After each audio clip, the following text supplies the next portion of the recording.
வயநாடு நிலச்சரிவில் இருந்து உயிர் தப்பியது குறித்து பாதிக்கப்பட்டவர்கள் கூறுவதை தற்போது கேட்கலாம்.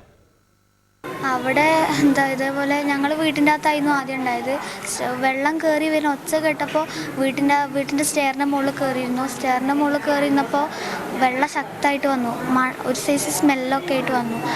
പിന്നെ എന്താ പറയുക, ഇവർ കുറച്ച് പേര് കുറേ നേരം എല്ലാവരും കൂക്കി സമയത്ത് പുറത്ത് അവിടെ നിന്ന് റോട്ടിൽ കൂടെ ഒക്കെ പോസ്റ്റൊക്കെ വീണ് കിടക്കുന്നു. കുറേ ചേട്ടന്മാർ വന്നിട്ട് ഇതേപോലെ ഇവിടെ നിൽക്കണ സേഫ് അല്ല പറഞ്ഞിട്ട് വേറെ സ്ഥലത്തോട്ട് കൊണ്ടുപോയി.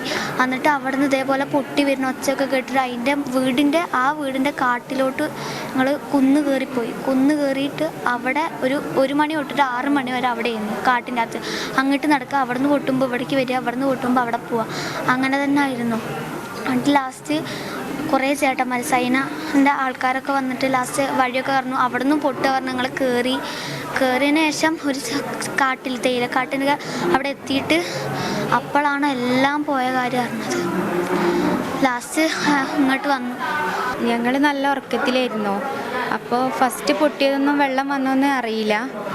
പിന്നെ ഈ ഭൂമിയൊക്കെ വീടൊക്കെ ഇങ്ങനെ കുലുങ്ങണ പോലെ തോന്നിയപ്പോൾ കാക്ക പെട്ടെന്ന് നീച്ച് പുറത്തെത്തിയപ്പോഴത്തേനും മുറ്റത്തൊക്കെ വെള്ളമുണ്ട്. അപ്പോൾ ഞങ്ങളെ വലിച്ചിട്ട് കുട്ടികളെ എടുത്തിട്ട് നമുക്ക് ഓടുക എന്ന് പറഞ്ഞ് കാക്കയും മോനും ഫസ്റ്റ് പോയി. ഞാനും മോളും ഓടുമ്പോൾ മോൾ എൻ്റെ കൈ വിട്ടിട്ട് ഓളെ കൂട്ടുകാരത്തിനെ കൂട്ടട്ടെ പറഞ്ഞിട്ട് അങ്ങോട്ട് മാറിപ്പോയി. അപ്പോൾ അതിൽ നടുക്കക്കൂടി വെള്ളം വന്നപ്പോൾ എനിക്ക് അങ്ങോട്ടും പോകാൻ പറ്റില്ല, മോൾക്ക് ഇങ്ങോട്ടും വരാൻ പറ്റില്ല. വെള്ളത്തിൽ ഒലിച്ചു പോയി.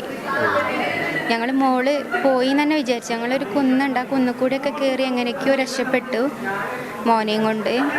മോള് പിന്നെ കുറേ കഴിഞ്ഞിട്ട് 1 മണിക്കൂർ 1.5 മണിക്കൂറൊക്കെ കഴിഞ്ഞിട്ടാണ് വേറെ ആർക്കും കിട്ടിയിരിക്കണേ. കുഴപ്പമൊന്നുമില്ല, കുറച്ച് മുറിവും കാര്യങ്ങളൊക്കെ ഉണ്ട്.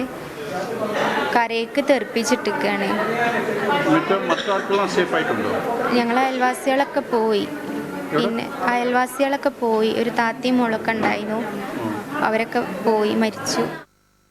வயநாடு நிலச்சரிவில் பாதிக்கப்பட்ட மக்கள் பாதுகாப்பாக தங்குவதற்கு இடம் வழங்க வேண்டும் என்ற கோரிக்கை எழுந்துள்ளது. ഹോസ്പിറ്റലിലും അതുപോലെ തന്നെ മറ്റുള്ള സ്ഥലങ്ങളിലും ഒരുപാട് പരിക്കുകളോടെ വിശ്രമിക്കുന്നു.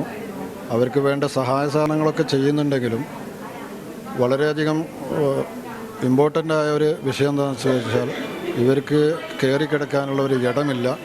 ആ ഇടത്തിന് സർക്കാർ ബന്ധപ്പെട്ട് എത്രയും പെട്ടെന്ന് അവരെ ആശ്വസിപ്പിക്കുകയും അവർക്ക് എല്ലാ സഹായങ്ങളും ഞങ്ങൾ സർക്കാർ ചെയ്യുന്നുണ്ട് എന്ന ബോധത്തോടു കൂടി അവരെ സമാധാനിപ്പിച്ച് അവർക്ക് എത്രയും പെട്ടെന്ന് ഒരു താവളം നിർബന്ധമായിട്ടുണ്ടാവണം. കാരണം അവർക്ക് തിണ്ണയിലോ പീഡിയത്തിണ്ണയിലോ അതുപോലെ മറ്റാരുടെയെങ്കിലും വരാന്തയിലോ കിടക്കുന്ന ഒരവസ്ഥ ഉണ്ടാകാതിരിക്കാൻ സർക്കാരിൻ്റെ ഭാഗത്തുനിന്ന് എല്ലാ നടപടികളും ഉണ്ടാകണമെന്നാണ് എനിക്ക് ഈ അവസരത്തിൽ ചാനലിനോട് പറയാനുള്ളത്. എവിടെയെന്ന് അറിയില്ല, കിട്ടിയിട്ടില്ല ഭർത്താവിന്. പിന്നെ